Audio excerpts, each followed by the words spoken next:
Fofo, você tá no metaverso e não sabia. É a primeira blockchain para o mercado de luxo. Mas, gente, Tô adorando mas isso é um... Essa galera tá sentada numa rodinha, interagindo pelo jogo. Então tem uma coisa no metaverso de você criar sua própria identidade no online. Tem mercado de psicologia e é um mercado bem promissor, porque vai dar problema. Você é geração alfa. Assim, pessoal, assim, mais jovem, eu vou explicar como é que era, tá?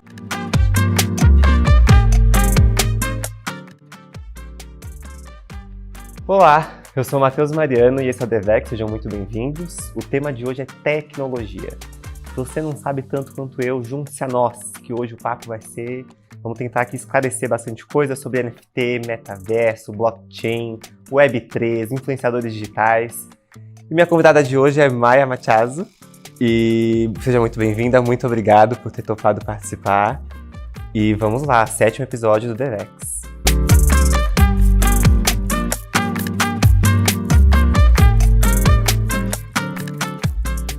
Maia, muito obrigado mais uma vez. Quem trouxe a Maia para a minha vida, para esse podcast, para esse episódio, foi a Manu Berger, do episódio anterior. Enfim, um encontro ali esperado para a gente conversar bastante sobre um tema que é complexo. Vamos tentar simplificar, né? Vamos tentar simplificar. Então, primeiro eu queria agradecer muito o convite, é um prazer enorme estar aqui. Fora esse nosso cenário, né? Enfim, muito inspirador. E eu também trouxe o livro que eu escrevi junto com o Felipe Moraes sobre metaverso, trouxe para você. Obrigado. Espero que seja uma leitura super enriquecedora. Vai ser, viu? É uma linguagem simples do livro. O objetivo é realmente trazer para as pessoas em geral, não pessoas com conhecimentos específicos sobre tecnologia ou qualquer coisa assim, o conhecimento sobre isso que a gente está vivendo. E tem de tudo, né? Tem todos os tópicos que a gente vai abordar aqui hoje. Tudo, Web3, tem até 5G, tem tudo. Tem. Então eu queria que você começasse se apresentando um pouquinho, por favor, contando pra gente. Quem é Maia Machazo? Quem é Maia Machazo? Que pergunta difícil. Mas minha formação é em moda e eu sou da época do offline, tá? Moda. Moda. Eu sou formada em negócios da moda pela Embi Morumbi. Legal. Que na época que eu fiz era a única faculdade que tinha um curso voltado para negócios. A maioria era curso voltado para criação, né? E eu já queria ir mais para essa área de marketing, de moda e tal, né? Mas, enfim, teve todo um processo de amadurecimento interno de cursar uma faculdade de moda. Então, antes eu fiz relações internacionais, porque eu tinha que ter uma formação de verdade. Então, eu vou colocar aqui entre aspas, porque na minha época, a faculdade de moda não era faculdade. Era como era visto assim, mais ou menos, no mercado. Então, vou fazer uma faculdade de verdade, depois eu faço uma faculdade que eu quero, mas eu já, no meio das relações internacionais, já sabia que meu negócio era moda mesmo. E então eu fiz em Morumbi e depois, quando eu terminei a faculdade, eu já estava trabalhando no mercado há muito tempo. E eu fiquei muitos anos na Editora Abril fazendo produção de moda, né? E era total offline, então era a produção como a maioria das pessoas conhece, né? A gente vai para a rua, pega peça na assessoria de imprensa, na marca, tem uma reunião de pauta onde a gente define qual vai ser o tema do editorial, depois vem a editora de moda, edita os looks, tem o stylist, a gente fotografa e depois isso vai para a banca. E o processo ali era assim, quando a revista ia para a banca e alguém pegava a revista, ai que lindo isso, quero comprar, tá? Porque eu sou negócios, lembra? Então eu quero vender, tá? Aí a pessoa tinha que ir lá no final da revista, olha de que marca que é, aí tinha um telefone, nem tinha site muito nessa época, e aí ligava nesse telefone, às vezes era o telefone do showroom da marca, e aí o showroom, a marca era, sei lá, no Paraná, e aí falava, estou em São Paulo, a gente tem 10 multimarcas aí que vendem a marca, não, mas você sabe quem que tem a jaqueta que está no editorial? Não sei. Tipo, aí o cliente tinha que ligar em 10 multimarcas para saber. Assim, não fazia sentido nenhum. Loucura. Não fazia sentido nenhum para mim. Mas como esse sempre foi o movimento, para muita gente aquilo era normal. Tá funcionando assim, vamos continuar funcionando assim. E aí eu falei, não, para mim não tá mais fazendo sentido, porque eu quero saber se as pessoas gostaram, se isso converteu em venda. Aí já comecei a me desconectar da parte. A Maia inconformada entrou em ação. Então, eu sou uma inconformada, tá? Por isso que eu vou mudando minha área de atuação conforme a evolução da tecnologia, que daí a gente vai falar sobre isso, eu sou inconformada total. Aí eu, não, gente, não dá, não dá. E nesse momento nós estávamos começando a viver o período dos blogs de moda. Então a gente tinha Tássia Naves, Garotas Estúpidas ali, né, começando a ganhar uma relevância e ocupando um espaço que era das editoras de moda, né? Elas eram as detentoras da informação. Elas é que iam assistir os desfiles e traziam as informações de moda. Daqui a pouco a gente tinha essas meninas, porque literalmente eram meninas perto das editoras que já tinham uma bagagem enorme e tal. E aí a dinâmica foi mudando, eu falei, não, eu quero fazer isso, quero ir para essa área aí. E comecei a trabalhar com um blog, então eu criava blog para shoppings. E escrevia em nome dos shoppings. Ah, você escrevia também. Eu escrevia sobre moda e, enfim, as tendências, todo esse trabalho que as blogueiras estavam fazendo, eu estava fazendo para o shopping, então sempre fazendo uma conexão com o que tinha lá dentro.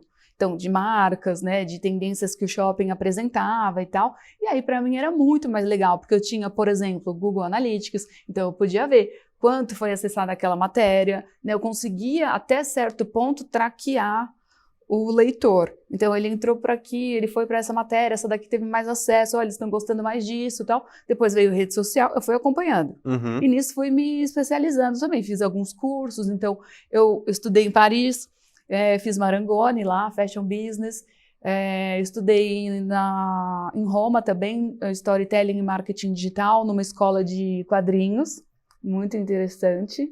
Nossa, estudar storytelling numa escola de quadrinhos deve ser demais. É porque, né, storytelling e quadrinhos tudo a ver, então, assim, e fiz MBA em gestão de e-commerce e negócios digitais. E aí, então, depois disso eu fui fazendo vários cursos, né, mais cursos pontuais, que a gente chama de nano degrees, né? Então eu vou ali fazendo as pequenas formações e agora eu dou aula e tudo mais em algumas instituições, né? SPM, por exemplo, eu dou aula em 2 pós-graduações voltadas para negócios digitais de moda e luxo, e sempre pensando em integração de canais digitais, falando sobre isso, que é bem a minha praia mesmo.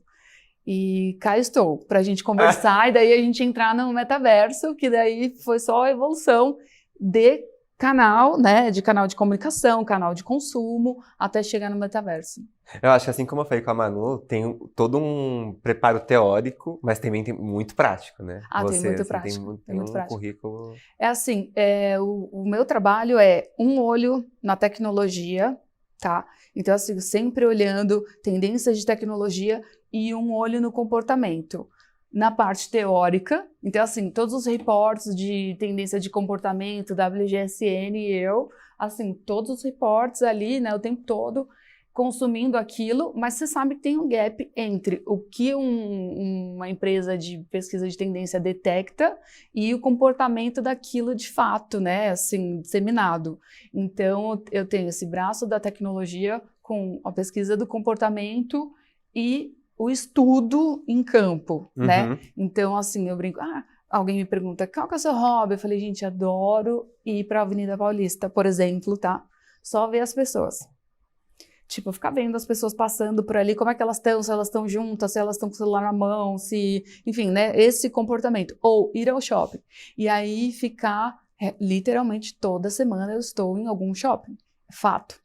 E de A a Z, tá? Assim, de todos os segmentos, porque eu quero ver esse comportamento que eu estou estudando refletido no comportamento de compra. Então, as pessoas estão parando para olhar a vitrine ou não?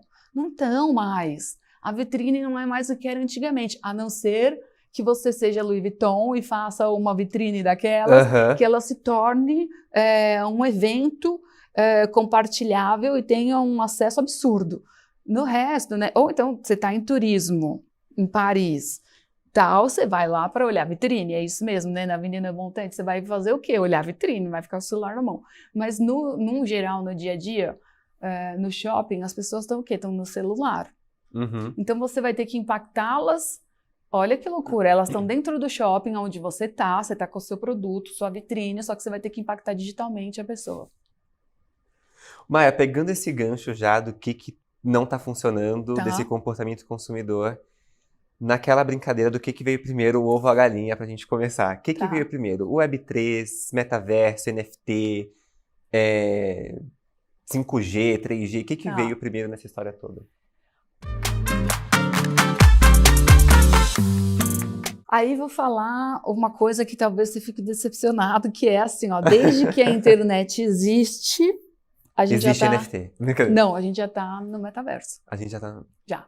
Se eu pegar o conceito, aí entra a parte teórica, tá? O que é metaverso? Então, primeiro... Então a gente vai começar pelo metaverso. Vamos começar pelo metaverso, que é para já dar uma bugada de cara. Estamos no metaverso desde sempre. O que vai mudar, tá?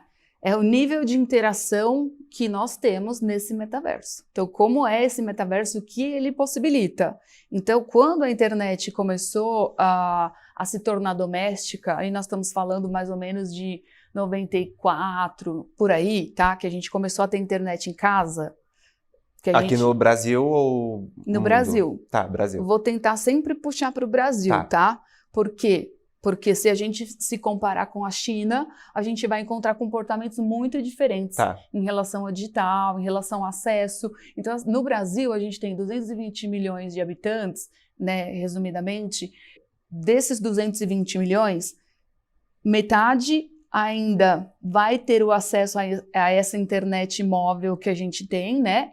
E só 1/4 compra online. Então, o potencial de crescimento no Brasil é absurdo. Eu não posso comparar com a Europa, que 95% da população tem acesso à internet e já compra online, porque, enfim, o tamanho do país é o tamanho da cidade de São Paulo. Então, não, fica muito diferente, tá? Mas vamos falar de Brasil, internet residencial. Qual foi nosso primeiro movimento de interação dentro do digital? Primeiro, tá? Foi com texto. Então, a gente tinha o quê? A migração dos conteúdos físicos para o digital. Então, você tinha os portais ali, a Folha, ela reproduzia o que ela era físico no digital. Então, era igualzinho. O título era assim, aqui tinha essa matéria, aqui tinha isso. Então, em termos de disposição da informação, era igual, tá?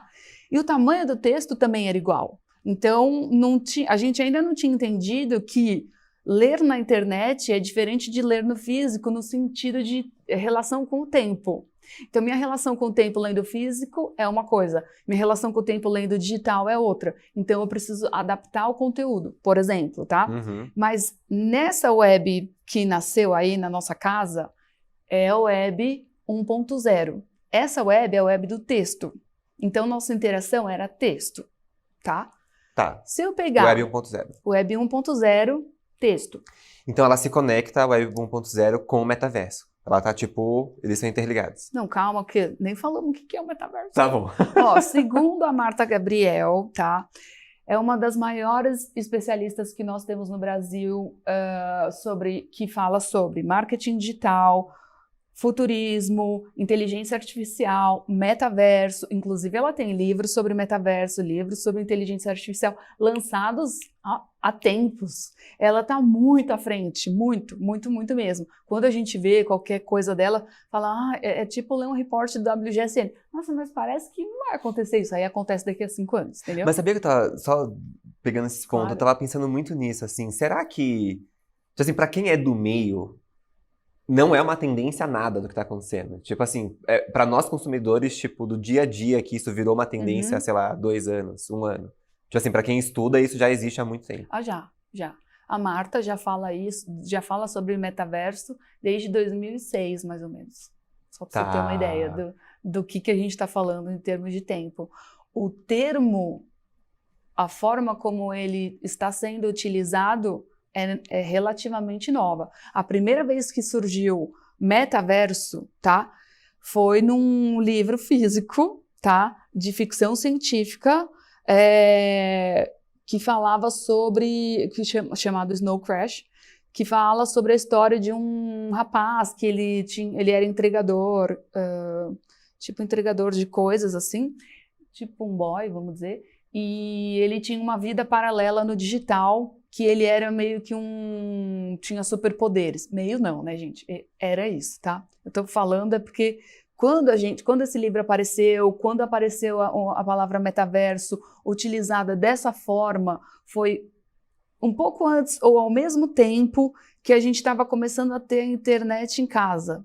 Entendi. Entende como não é exatamente datado. Entendi. Eu não tenho uma data específica para te falar, a partir desse dia, né? Enfim, até porque o acesso demora. Então, né, ficou disponível, mas até todo mundo tem um gap aí enorme. E aí, então, a primeira vez que a palavra apareceu foi nessa publicação aí. Então, ela falava sobre uma realidade virtual que acontecia paralela, tá? Em relação à vida desse personagem versus a vida que ele tinha no digital. Aí, a Marta fala o seguinte, gosto muito da forma como ela define o metaverso, porque é simples, tá? É a integração do on e do off. Metaverso é isso. Tá. Ai, daí simplificou tanto, né? Até perdeu a graça do assunto. Tipo, a integração do on e do off, então tudo que é integração on e off é metaverso? Sim. Segundo ela, sim. E aí, o que acontece, tá? A gente busca outros... tô vendo aí a sua cabeça, né? Enfim, a integração do on e do off. Ok, então a gente pode, baseado nisso, dizer que, desde que a gente começou com as interações em texto, a gente estava no metaverso. Só que o nível de interação era baixo, no sentido de imersivo, porque nós só tínhamos uma internet de texto. Porque a gente tinha uma internet de escada, lenta, que não comportava imagem praticamente, então era só texto. Só que quando a gente criava nosso e-mail e a gente pensava que nome que eu vou usar nesse e-mail, vai ser meu nome, ponto sobrenome, vai ser meu apelido, eu vou ter 2 e-mails, um corporativo e um para os amigos, isso já é a construção de uma identidade digital.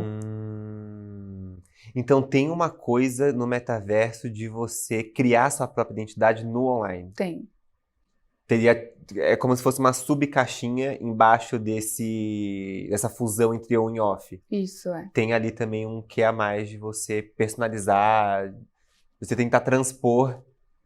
Isso, é assim, como você existe digitalmente. Tá. Então, o que a tecnologia nos permitia na Web 1?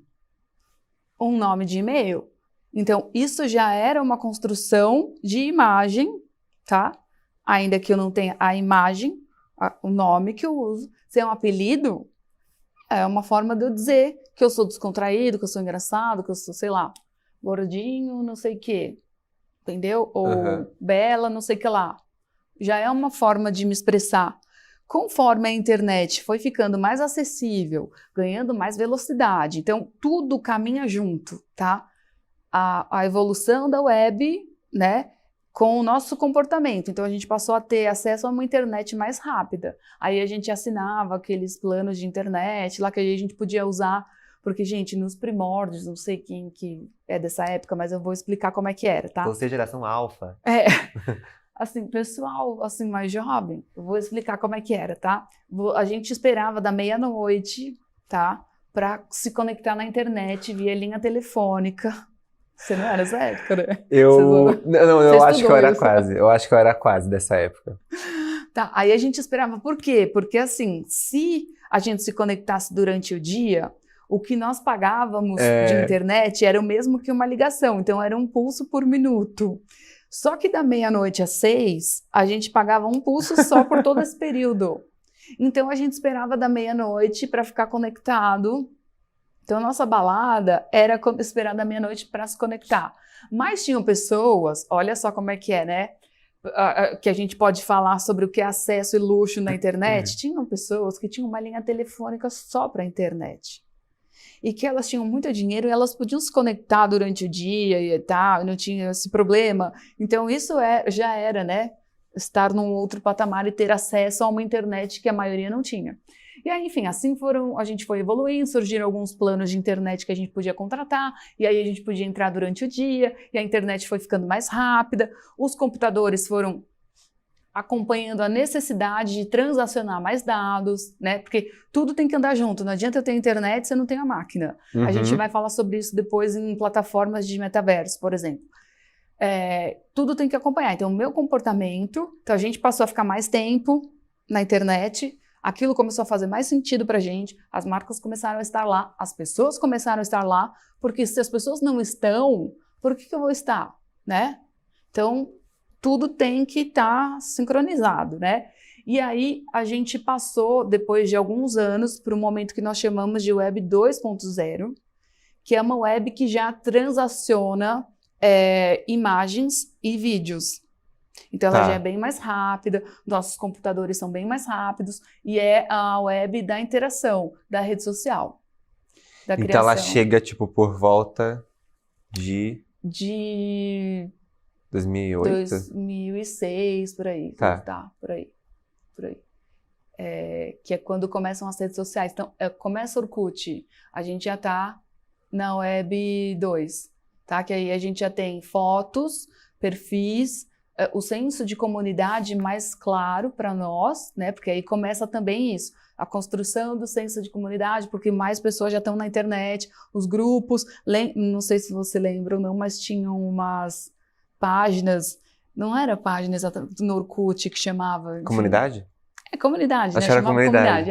A comunidade. Então, várias comunidades e você se conectava com pessoas ali através dessas comunidades, que é tipo, né? Eu não gosto de cebola. Sei lá, tinha umas comunidades bem assim, né? Era muito isso. Muito isso. E aí, o que nós chamamos de Web 3, que é o que nós estamos nesse momento, é uma web descentralizada.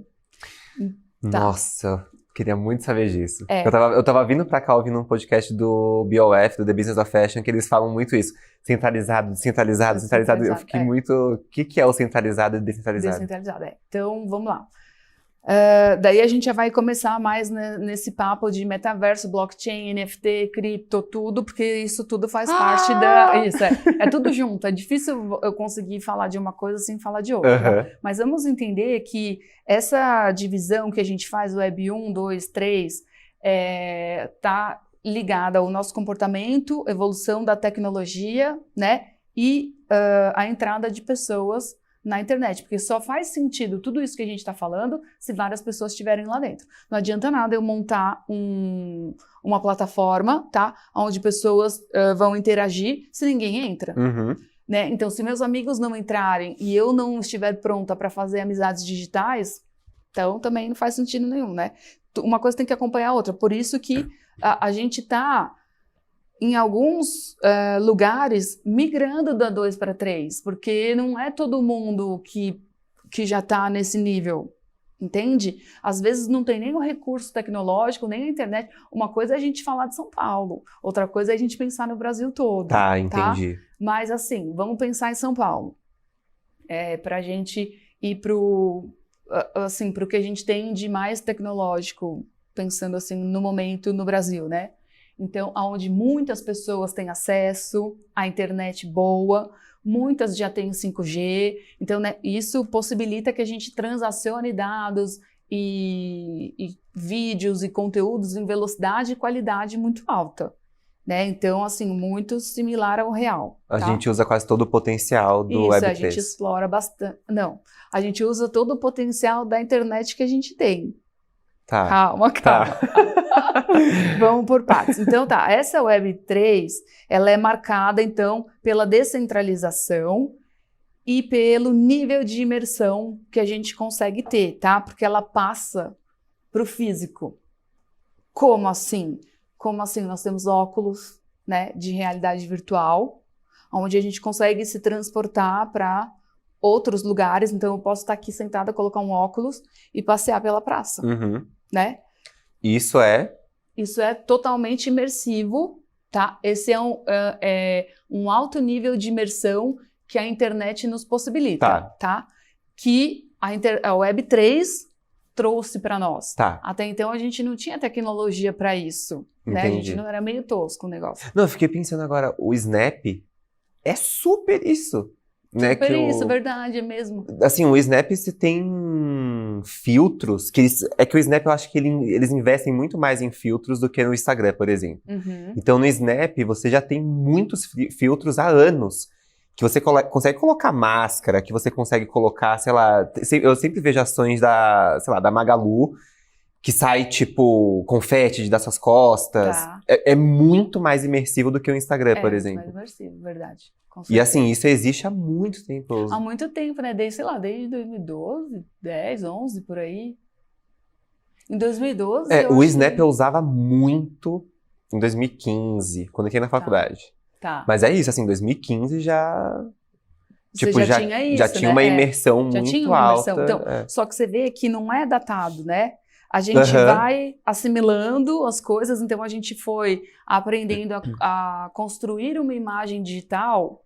E isso é muito louco, né? Porque o Steve Jobs tem um discurso de Stanford muito legal. Não sei se você já assistiu ou não. Acho que não. Tem no YouTube, gente, recomendo. Ele vai palestrar para os formandos de Stanford, que é onde ele estudou, mas não concluiu, né, a faculdade.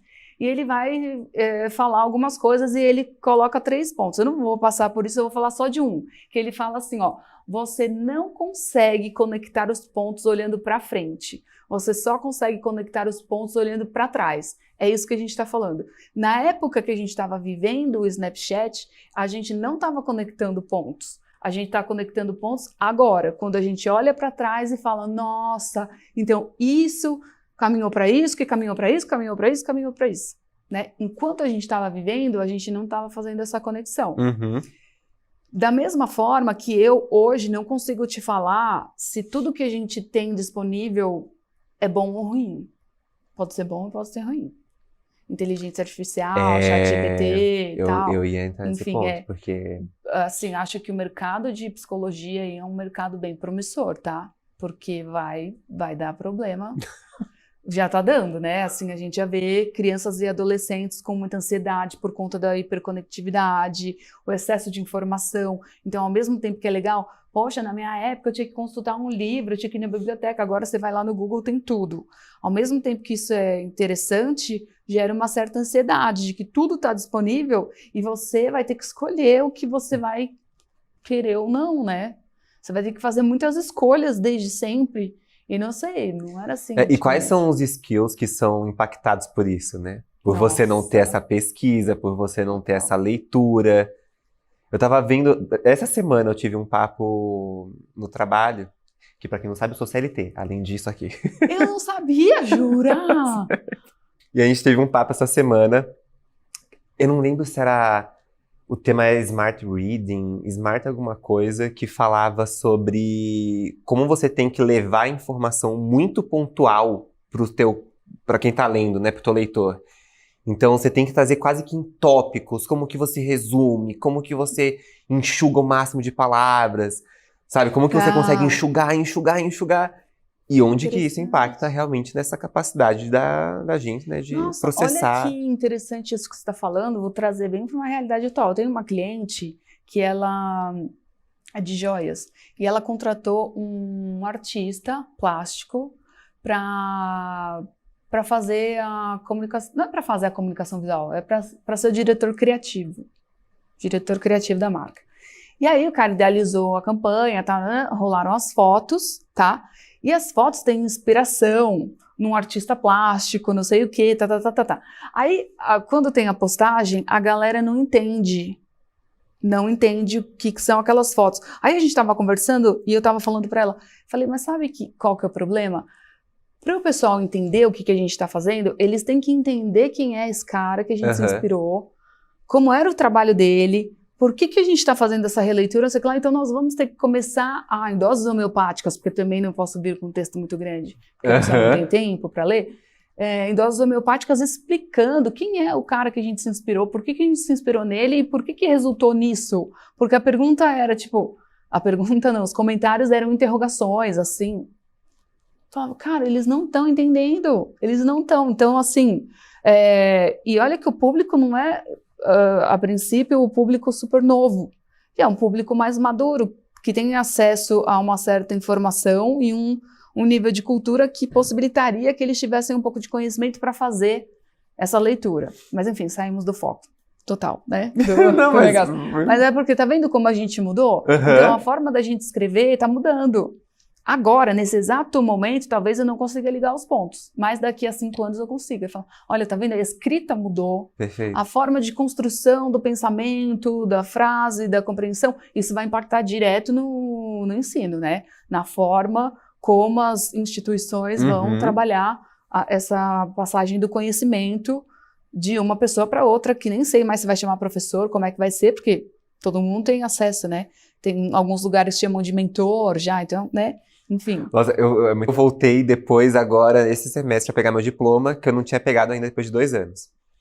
E eu tava conversando com uma pessoa que ficava na biblioteca, e ela falou, cara, o pré-pandemia e o pós-pandemia, ela falou assim, são 2 tipos de alunos completamente diferentes. Ela falou assim, depois da quarentena, ela falou, qualquer canto que você for, você vai ver aluno dançando TikTok.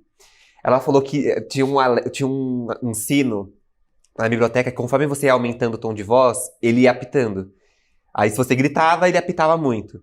Ela falou que tiveram que tirar isso, porque os alunos ficavam filmando.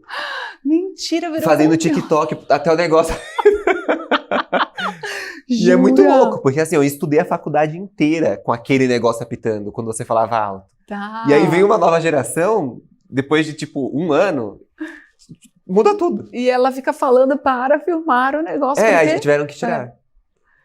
Que louco, gente. É uma loucura. Nossa, Mas então, tudo é conteúdo, né? Também tem isso. Então, assim, isso daqui é um super conteúdo. Uhum. Porque quantos podcasts tem isso daqui, por exemplo, né? Então, o próprio podcast já propicia isso. Mas eu trouxe aquele case da Louis Vuitton por conta disso, né? Então, assim, em termos de venda, eu não posso te dizer quanto essa collab trouxe de faturamento para a empresa. Agora, de visualização... Essa era uma pergunta minha, sabia? Para a marca. Você vai fazer, assim, buscar a hashtag só da artista plástica ou da collab, ou a quantidade de conteúdo gerado é absurdo, absurdo. Então, assim, pessoas que filmaram dentro da loja e aí, né, essa loja tinha em vários lugares, tinha no Japão, tinha em Paris. Com essa última collab que a Louis Vuitton fez. É muito instagramável, então teve nos Estados Unidos, e aí aquilo, quantas pessoas sequer entraram na loja, mas filmaram porque era incrível, porque todo mundo é creator, né? Uhum. Todo mundo é gerador de conteúdo. E a gente estimula, enquanto marca, que as pessoas gerem conteúdo para nós. Uhum. Esse conteúdo dá mais credibilidade. Então tem um espaço ali na estratégia de geração de conteúdo só para a geração de conteúdo dos usuários ou, né, clientes, enfim, não sei, não precisa ser. Passou lá na frente, filmou, postou no TikTok, número de visualizações absurdas. Então aquilo foi atingindo pessoas e públicos de um jeito que, se você tivesse que comprar espaço publicitário para aparecer desse jeito, quanto iria custar? Entendi. Então, né, o digital trouxe umas métricas diferentes para a gente. Mas voltando para a história metaverso, ainda para a gente caminhar na construção, nessa Web3, então, nós temos mais tecnologia, nós temos óculos, nós temos alguns devices, por exemplo, luva, roupa, tá? Que possibilita o quê? Que eu dê um abraço em vocês, mesmo a gente estando em países diferentes. Tá. Só que eu preciso que você tenha roupa, eu também, que a gente use o mesmo aplicativo, tal, né? Enfim, e é um negócio caro, é pouco acessível, mas daqui a pouco a gente vai conseguir ter isso, né? Porque até a própria tecnologia funciona dessa forma. Ela começa muito cara e depois ela escala, barateia e atinge todo mundo. Ainda está muito restrito, né? O óculos já está começando a ficar mais acessível, então você já vê mais pessoas, sei lá, com R$2.000 você consegue comprar um óculos. Estou trazendo valores reais, assim, né? Qual tipo de experiência ele vai te proporcionar? Se ele conecta com todas as plataformas ou não, daí já são outros 500, né? Mas você consegue vivenciar uma experiência tendo um óculos de R$2.000, por exemplo. Tá um pouco mais acessível. Então, tecnicamente, a Web3, ela é o momento que consegue realmente tangibilizar essa fusão entre on e off. Para ver se eu entendi certo. Porque, por exemplo, a Web 1, ele tá mais no texto, o Web 2 tá no vídeo e fotos. Interação entre as pessoas. Rede social. Mas tal. muito no on. Tipo, No você on, não traz tanta coisa externa. Sim, você não é tão imersivo. Né? Exato. Não é tão imersivo. E aí o Web 3, aí é a imersão completa, Isso, tipo on e off. Ainda não é completa, né? Ainda a gente tem muito para evoluir, mas ela é mais imersiva do que a 2, tá? Então assim, o que vai vir Não sabemos, tá? Vão vir muitas coisas aí. A gente pode pegar desde as pessoas que conseguem imaginar os cenários mais loucos até pessoas mais conservadoras, e aí a gente pode imaginar mais ou menos o que vai acontecer. Tem um filme que é antigo, que é de 2018, que chama Player Number One, jogador número 1. Eu não vou saber dizer no momento em que plataforma ele está, mas enfim, eu recomendaria vocês assistirem esse filme, porque a gente tem alguns filmes que falam sobre metaverso. O Blade Runner, Matrix é o que mais se usa como exemplo, né? Só que a Matrix, o que acontece? Ela fala de duas realidades independentes. Então assim, ou você vai na Matrix, ou você escolhe... Tá no HBO Max. HBO Max. Então você escolhe qual mundo você quer viver na Matrix, né? E no metaverso, que vocês vão ver muito bem retratado nesse filme Player Number One, você não escolhe, você vive a integração. É isso que é o metaverso. Entendi. É a integração. Aí o que acontece, tá? A gente tem estudos falando que as gerações mais novas, elas têm mais facilidade de se apresentar e interagir pelo digital do que pelo físico. Então você vai ver pessoas super desenvoltas no digital, mas ao vivo a pessoa dá aquela travada. Né? Ao vivo eu digo fisicamente, dá aquela travada. Você vai ver grupos de crianças reunidas, e aí você vai falar, nossa gente, que triste. Quer dizer, para mim tudo é material de pesquisa, tá? Uhum. Eu só tô olhando, mas você vai ver, tipo, a avó sempre fala isso, ai que triste, na minha época, não sei o quê, né? Aquela falta de conexão com o Zeitgeist, né? Então, assim, essa galera tá sentada numa rodinha interagindo pelo jogo que eles estão jogando. Todos estão jogando juntos. Uhum. Então, olhando, você não tá vendo a interação entre eles, porque eles estão interagindo no digital. Mas é tudo misturado, entendeu? Aí depois desliga aqui, eles estão aqui, porque não tem barreira on e off. Barreira on e off tem para minha geração. A gente viveu a migração, então eu comecei a estudar, não tinha internet. Aí depois, quando eu terminei de estudar, tinha. Uhum. E aí eu já entreguei o trabalho que eu fiz no computador, imprimi na impressora lá de casa, não sei o quê, mas quando eu comecei, não. Pensa na galera que nasceu em 2010 já touch, né? É outra forma de funcionar, de aonde buscar informação, ou realmente de construção de pensamento. Então, na parte cognitiva, não é minha área, mas assim, tem um impacto, né? Significativo.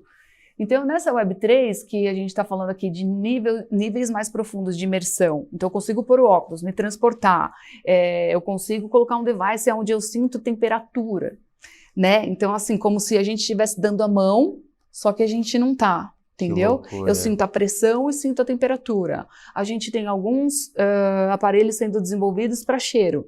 Eu consigo climatizar o ambiente e fazer você se sentir no frio, no calor, entendeu? Então, assim, se eu trabalhar bem os 5 sentidos, a minha experiência imersiva, ela vai para um nível lá em cima, né? Lá em cima. Aí, tá bom, ok. O meu nível de imersão é maior na Web3, só que o grande lance é a descentralização. O que significa isso? Significa blockchain. Tá, calma, vamos lá, vamos por partes.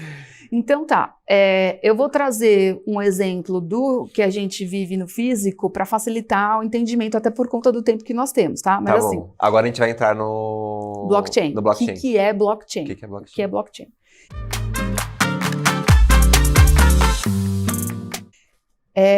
É uma tecnologia, tá, que permite que a gente faça registros de transações digitais, tá? De forma descentralizada. Por quê? Porque eu já tenho isso de forma centralizada. O banco não registra minha transação digital. Eu não entro lá no Internet Banking e ele faz o registro. Aí vamos supor que deu muito ruim e aí alguém entrou com um processo contra mim, pediram quebra do meu sigilo bancário e aí o Itaú, sei lá, tem que passar todo o meu extrato de todas as transações, não sei o quê. Porque ele é o proprietário. É centralizado porque a posse desses dados está sobre uma instituição. Uma pessoa. Isso, exatamente. Aí vamos supor, deu muito ruim. Aí pedem quebra de sigilo de e-mail de alguém. Aí o Google tem que dar, né? Quando, sei lá, dá algum problema, tá, né? Ele tem que... Então, a informação está centralizada na empresa, ela armazena aquilo. Eu entendi. Entendeu? Ela armazena aquilo. No blockchain, o que acontece?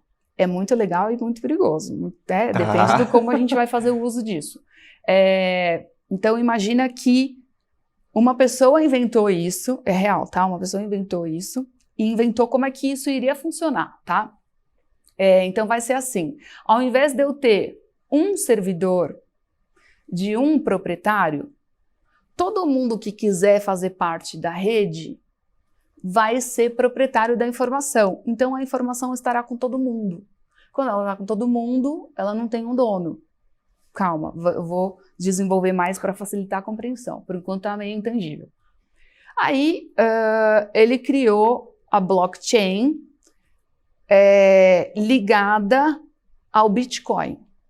Então, você tem uma blockchain... Gente, quem inventa esses nomes, ô Maia? Cara... Pelo amor de Deus, Maia.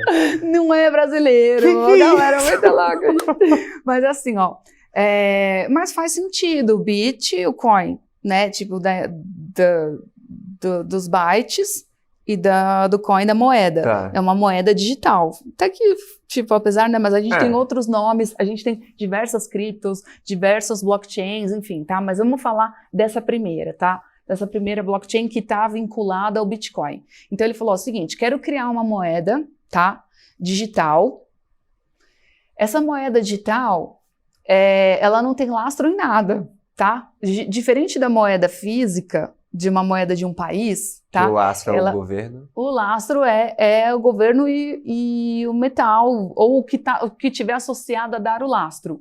Que um dia já foi sal, outro dia foi tempero, agora é o ouro, amanhã é o petróleo, entendeu? Cada hora é uma coisa, mas existe uma coisa física que garante que aquela nota que o governo está imprimindo tenha valor. Em que aspecto? Que se todo mundo rasgar aquilo, eu consigo resgatar de algum jeito, com alguma coisa que tenha valor pra gente, de verdade.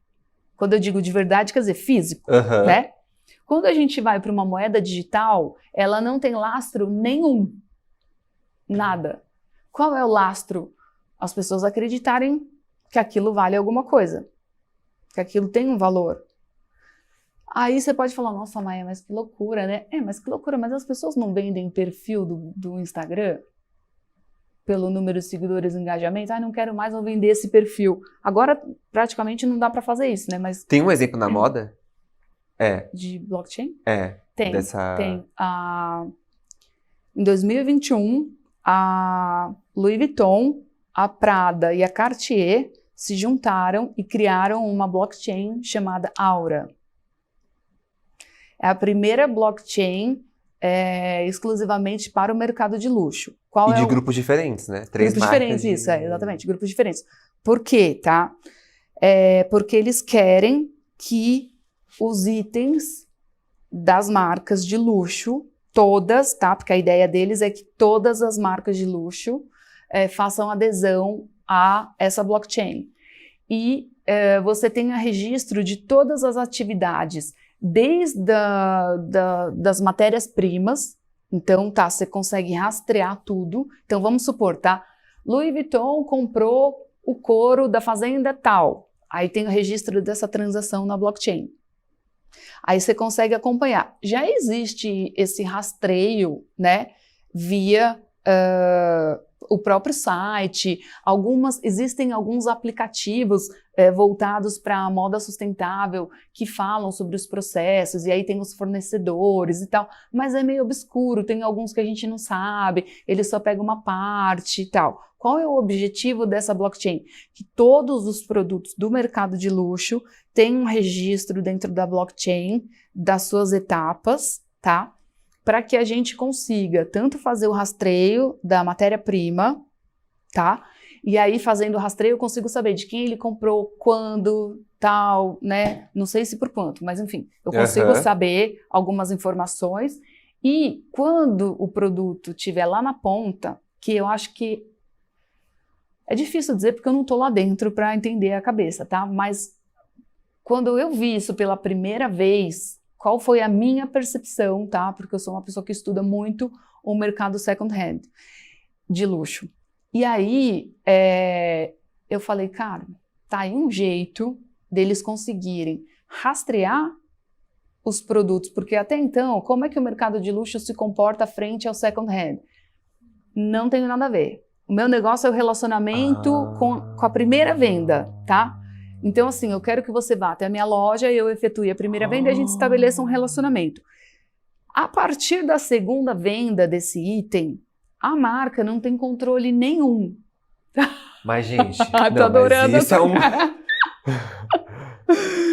Aí, calma, vai ficar mais complexo e mais interessante. Então o mercado de luxo não tem controle nenhum, ele não sabe quem vendeu para quem, nem por quanto, nem quanto de produto falsificado está rolando por aí, nem eu sei se eu comprei um produto falsificado, porque quem garante? A marca não garante, ela só garante o produto que você tirou novo da loja. A partir da revenda, você vai ter que contar com a boa-fé de algumas empresas que utilizam algumas estratégias. Existem algumas empresas que fazem verificação, enfim, que dão laudo de autenticidade, não sei o que e tal. Enfim, existe esse mercado, tá? Só que, com o blockchain, quando você faz o registro de um item lá dentro, toda vez que ele for vendido, você é acionado, você sabe que ele foi vendido, porque você é o proprietário do item. Mas aí você é obrigado, tipo, a colocar essa informação em algum lugar? Ou ele rastreia, tipo... Então, calma, vou tentar explicar de um outro jeito, peraí. Tentando até fazer uma associação com a questão do cartório. Nossa, a pirâmide da Birkin acabou. Então... Você que comprou sua bolsa falsa. Exatamente. Você que não comprou agora, a ideia, acabou. Ou compre agora, ou não compre nunca mais, porque a ideia... vai ter aquela bolsa que você quer. A ideia é essa, é você realmente ter o controle, mas não só ter o controle, é a Hermès ganhar sobre cada vez que a Birkin é vendida, entendeu? E quantas vezes a Birkin é vendida? Não se sabe, tem uma média aí no mercado de que o item ele é vendido mais ou menos 7 vezes. Ah, é? É, mais ou menos, tá? Mas, Maia, vamos voltar nesse ponto. Vamos. Eu acho que eu não entendi como que a Hermès, por exemplo, vai ganhar com essa venda. E também não entendi, tipo, como que ela vai saber que ela foi revendida. Tá. Quando você é o proprietário do item digital, tá? Então, na verdade é o seguinte, o item digital, vou colocar aqui entre aspas, ele não precisa existir fisicamente, ele pode ser só um registro. Vou dar um exemplo, tá? Para facilitar. Quando a gente compra um carro, a gente tem que ir lá no cartório assinar presencialmente o livro de registro. Então, o que acontece? Vamos supor, nós dois, tá? Eu vendi meu carro para você. Aí, nós podemos ir juntos, ou cada um vai lá no cartório, mas a gente tem que ir lá e a gente tem que assinar um livro do cartório. Então, quem garante que aquela transação é verdadeira é o cartório, que ele recebeu como é que fala? Um aval de que ele é uma instituição que pode validar transações. Então tá, eu vendi meu carro para você, tá lá no livro do cartório, que eu assinei, que eu vendi, aí tem lá, né, no documentinho, o valor pelo qual foi vendido, carimbo, não sei o que lá. Aí vamos supor, eu encontro você na rua e falo, você tá andando com o meu carro? Não, você me vendeu, tá aqui, ó. Ah, mas eu vou entrar na justiça. Aí o que a justiça vai fazer? Ela vai lá ver não, mas peraí, essa transação aqui foi verificada pelo cartório e tal. Aí vai lá, abre o livro, vê a transação. Não, Maia, você não pode contestar, você vendeu o carro, tá aqui, ó, você assinou o negócio, então acabou, né? Tá garantido que eu fiz a venda para você. Ah, então tá, vamos desfazer a venda? Eu não quero mais vender, você não gostou do carro, não sei o quê. Ah, vamos. A gente pode ir lá no cartório e falar, então, cartório, a gente vai desfazer a venda? Vai lá no livro e passa o liquid paper? Não. A gente tem que criar uma nova transação, que é uma transação onde agora você vai vender para mim, tá? E aí eu vou lá no livro, a gente assina de novo, e aí amanhã, se der qualquer problema, o que vai acontecer? Você vai ver o registro, vai lá no cartório. Não, o cartório validou a transação, ele teve aqui, ele assinou presencialmente, então não faz louco, entendeu? Tipo, você assinou, tá aqui, né? Tá garantido a transação. A gente levou isso para o digital, só que de forma descentralizada. Então não tem um cartório, tem uma blockchain. E como que faz essa validação das transações? Porque várias pessoas estão dispostas a participar dessa blockchain, De que forma? Fornecendo capacidade transacional do seu HD, tá? Lembra aquela história do servidor do Google, que é dele, o servidor do Google? Uhum. Então, a blockchain não tem um servidor. Então, eu preciso que cada um... Tá na nuvem. Tipo, tá na nuvem. Tá. É que a nuvem é de alguém, entendeu? Mas é assim, ó, cada pessoa que se dispõe a rodar transações em blockchain, ela tem um processo de admissão, vamos dizer assim, tá? E aí ela instala um programa no computador dela, tá? E, tecnicamente, eu nem posso me aprofundar, porque meu conhecimento não vai até esse nível, tá? De eu entender, tipo, como que funciona a programação, tá? Mas eu posso te explicar mais ou menos. Então, você vai rodar a blockchain do Bitcoin, você vai se cadastrar lá, aí você vai ter um programa no seu computador que vai separar um espaço do seu computador só para rodar a transação dessa blockchain. E você vai ser pago em Bitcoin. Então é assim, depois de... Isso dá para a gente ver na internet, é que eu não vou saber falar de cabeça, tá? Mas assim, para cada X transações você ganha 0,25 centavos de Bitcoin, tá? Uma coisa assim. Então o que acontece? Essas são as pessoas que nós chamamos até um tempo atrás de mineradores de Bitcoin. Não sei se você já ouviu falar nesse termo. Acho que já. E quando começou essa história, impactou no preço dos computadores. Então, os computadores subiram muito. Por quê? Porque pessoas começaram a criar, tipo, fazendas para mineração de Bitcoin. Tipo, vários computadores com vários espaços destinados para rodar transações, porque elas iam ganhar em Bitcoin. E aí, então, mas o que acontece, tá? Ao invés da gente ter um cartório que vai dizer que aquilo é válido, eu vou ter o processo de validação de transação do Bitcoin, que ele passa por 4 a 5 etapas, tá? Então, assim, 4 ou 5 pessoas têm que validar aquela transação. Pessoas que não se conhecem, que estão em lugares diferentes e que não sei o quê. Quando a gente faz uma transação, e que seria o assinar o livro lá e o cartório carimbar, tá?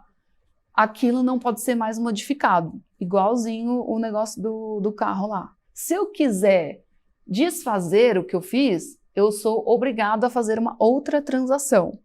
E cada vez que, porque né, é uma cadeia de blocos, blockchain, né, a tradução, cada vez que o bloco fecha, ele se encerra, tá? Ele é armazenado. Que nem o livro do cartório. Ele não tem uma quantidade de páginas, tipo, acabou a quantidade de páginas. Fecha o livro, guarda no cartório, ele fica lá para consulta. E aí você começa a usar outro livro. Aí você começa a usar outra cadeia. Tá. Mais ou menos isso, tá? Só que ele tá lá, aquela transação tá registrada. No caso de comercialização de coisas, então eu vou lá e faço o registro numa blockchain, tá? Que pode ser essa que a gente está falando cada blockchain tem a sua criptomoeda, tá? Então, a gente tem outras blockchains que rodam outras criptomoedas. Uma das mais famosas é a Ethereum, né? Que é a criptomoeda mais utilizada para transacionar itens digitais de moda, por exemplo, como skin para avatar, tênis, essas coisas, né? Então, você criei o tênis, tá? Vou fazer ele como um item exclusivo. Só tem esse que eu criei, ele é assim, ele é assado, não sei o que, faço o registro, eu sou o proprietário. Se eu quiser vender aquilo, né, aí a gente tem que transacionar, tá? E eu vou ser comunicado da venda desse item.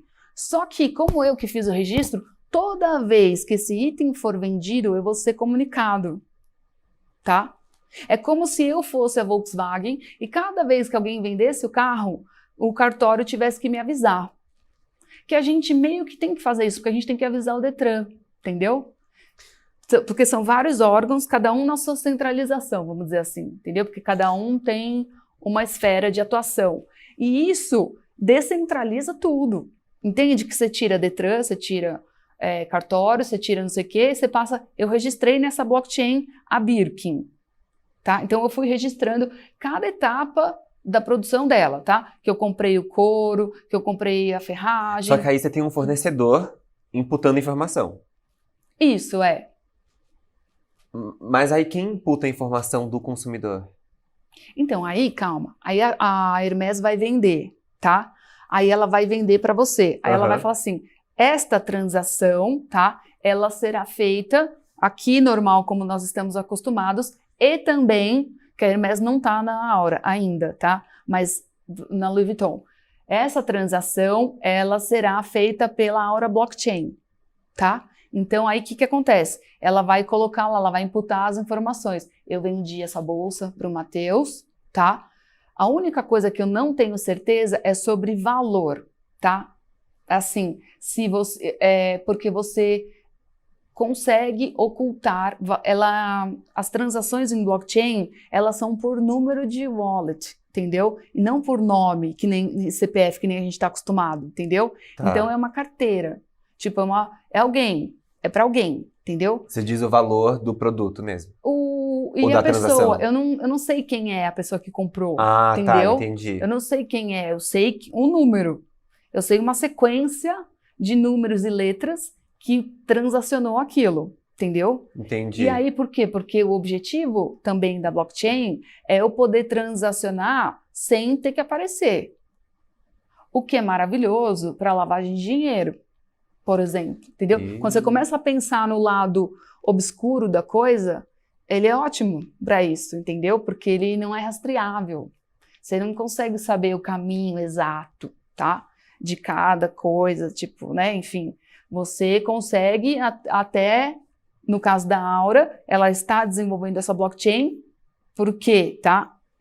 Além dela querer ser tecnológica e faz total sentido, mas por quê? Porque daí ela consegue entrar no mercado de second hand de uma forma totalmente diferente. Não, eu estou entrando só porque eu quero garantir que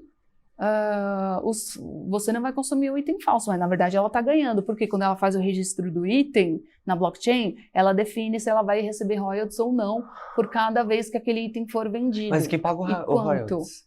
Aí é como se fosse tipo o corretor de imóveis lá, né? Então, na transação, você sabe que... Então, vamos lá. Eu vou vender a bolsa para você. Provavelmente é você que vai pagar o royalty. Então, do tanto que transacionar, uma parte vai para royalty e uma parte vai para quem você está vendendo. Tipo, eu que estou vendendo para você, né? Entendi. E aí, ela passa a ter uma participação que... Enfim, que fica... É que falando desse jeito, falando que fica mascarado, parece que é uma coisa oculta, tá? Sendo que, na verdade, é o seguinte, vamos falar sobre o mercado de second hand? Ele existe, ele movimenta cada vez mais e mais. Como que uma marca de luxo pode entrar no mercado de second hand sem abalar os pilares da exclusividade, né? Ou outros pilares que ela trabalha tão fortemente enquanto marca? Porque senão vai ser uma questão não mais de relacionamento e sim de preço. Eu vou comprar usado que é mais barato, entendeu? É interessante esse ponto, porque, por exemplo, a Valentino fez isso, né? Se eu não me engano, eles abriram uma loja em Milão em que você consegue levar suas roupas antigas e eles revendem para você. Mas essa é uma outra forma de você entrar no mercado second hand, Sim. Que é, assim, muito interessante. Porque... Obviamente deve ter um investimento muito alto financeiro, né, por parte dessas marcas, mas eu não sei, eu fico com a impressão de que é uma informação tão valiosa você saber, tipo, para onde está indo os seus produtos depois que ele sai da loja. Porque exato. eles têm isso só, né? Informação de a Birkin saiu. Eu tenho ali todas as informações, né? Você dá o seu passaporte ali na hora vai comprar, nananana. Enfim, dali para diante não se sabe. Então, assim, eu, Maia, já comprei uma Birkin e passei para frente. Nem sei para quantas outras pessoas... Eu tenho um cadastro, tá?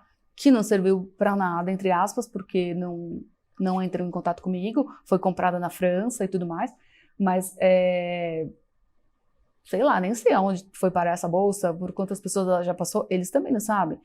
E por quanto foi vendido. Porque, assim, na época que eu vendi, comparado com hoje... Dá vontade de chorar. Dá vontade de chorar. Porque hoje tá ultra valorizado, né? Então, assim, você tá andando ali com um carro no braço, né? E na minha época não era assim, tá?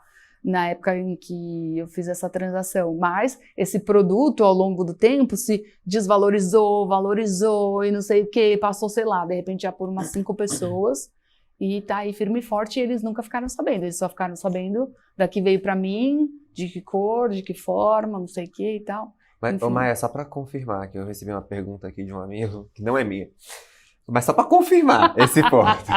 É verdade, você comprou brinquedo? Não, mentira.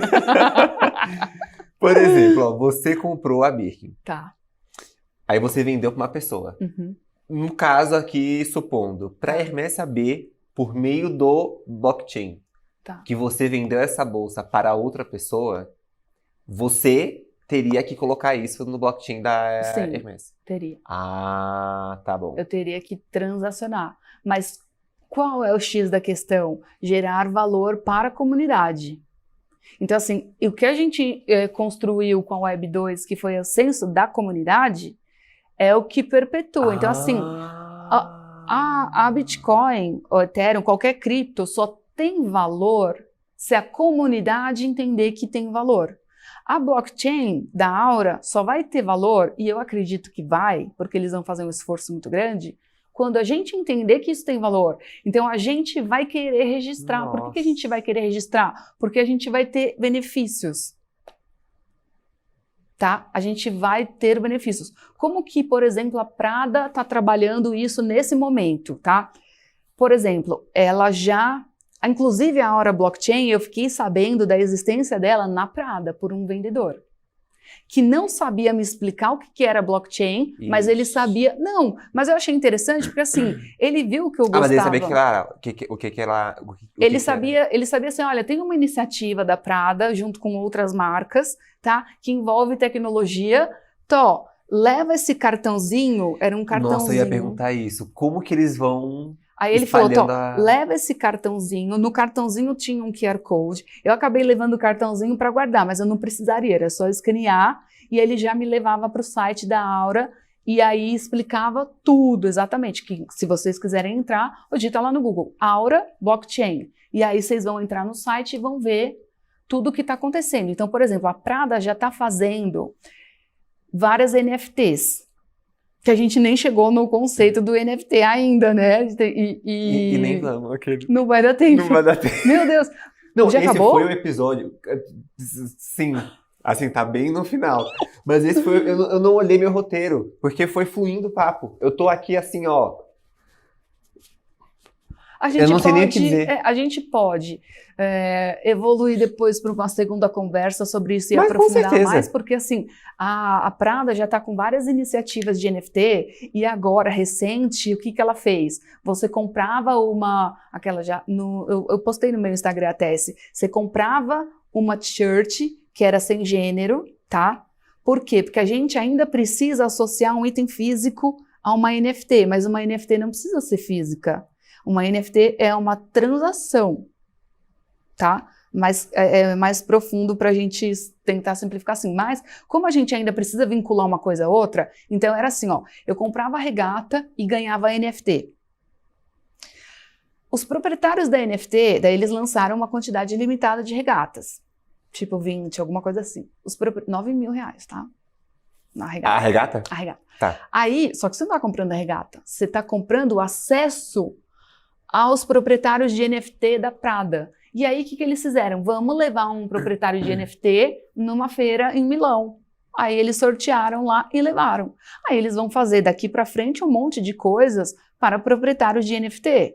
Isso cai aonde? Naquele negócio de clube. Lembra antigamente que você comprava o título do clube e aí no clube você tinha um networking e não sei o que lá?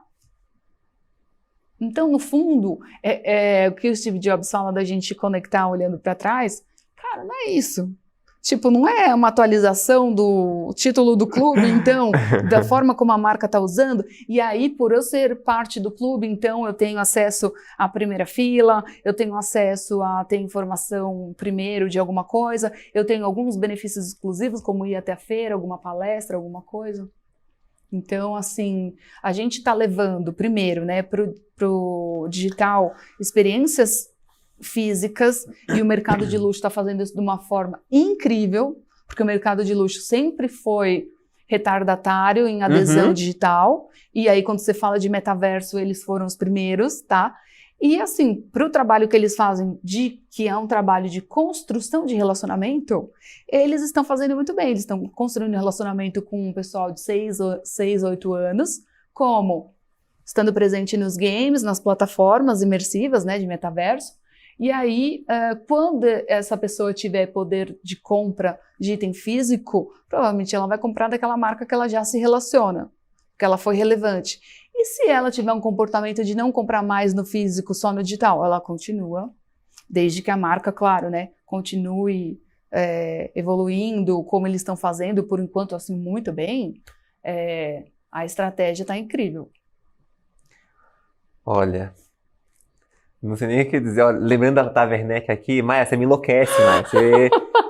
Pelo amor de Deus. Era o objetivo. Então, tá, era esse. Era agora uma explosão de informação que a gente vai tentar conectar baseado no que a gente já viu, ouviu falar.